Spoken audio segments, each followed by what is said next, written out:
Hi there, I'm Jane. Today I want to talk to you about uphill ski technique on narrow trails.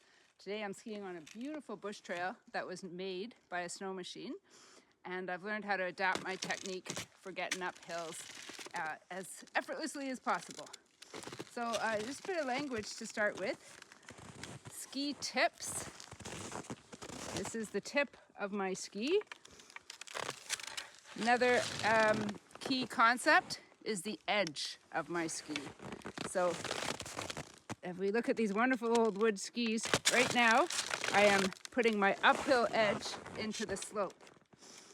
So the ski has two edges, and if you're skiing on the flat, your skis are going to be flat as well.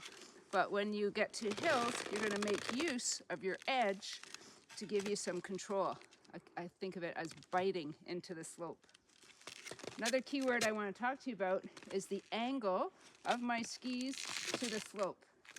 So this is perpendicular, and this doesn't work very well on narrow trails. If you had a wide wind-blown berm, this kind of a perpendicular angle could work. But for today, I want the angle to be as small as possible.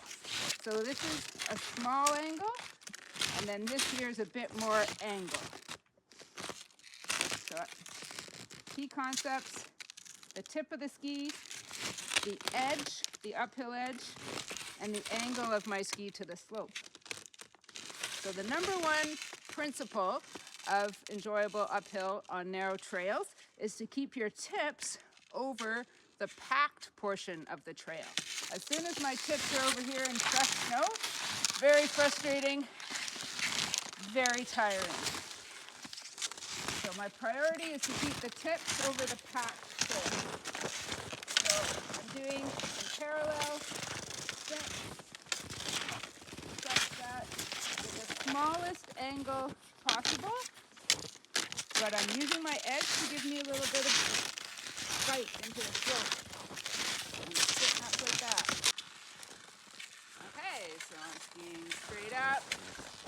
Now the slope is getting such that I need more grip, so I'm creating a bit of an angle. My skis have an angle to the slope, but I'm positioning my legs, my feet, such that my tips are over the packed trail.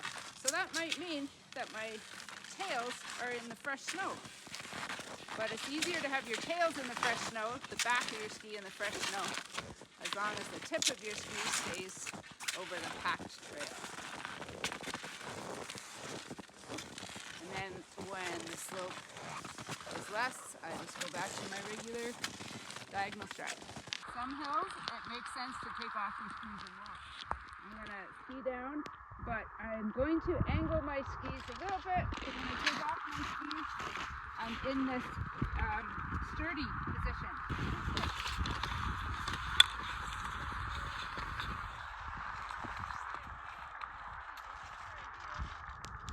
I put myself in that position where I'm not going to slide around while I'm taking my skis off. Right now, bending over.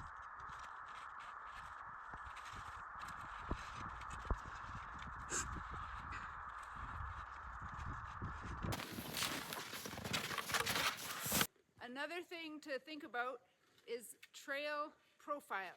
So by that, what I mean is one side of the trail a bit higher than the other. And I'm going to place my feet on the high side so that I'm working with the trail profile. If I place my feet on the low side, I'm going to be flailing, right? So you're going to have a smoother uphill climb if you got your feet, if there is a trail profile. So that means when I'm looking at a lateral cross section of the trail, that it's dished, and sometimes they're concave. Trails are often not flat, so they may be dished, they may be concave, and just work with that. Observe. If you're flailing, okay, ask yourself, I could just switch over to the other side, and this might be a lot easier. I hope this video has given you some ideas about how to make uphill skiing on narrow trails more enjoyable. Happy trails, everyone.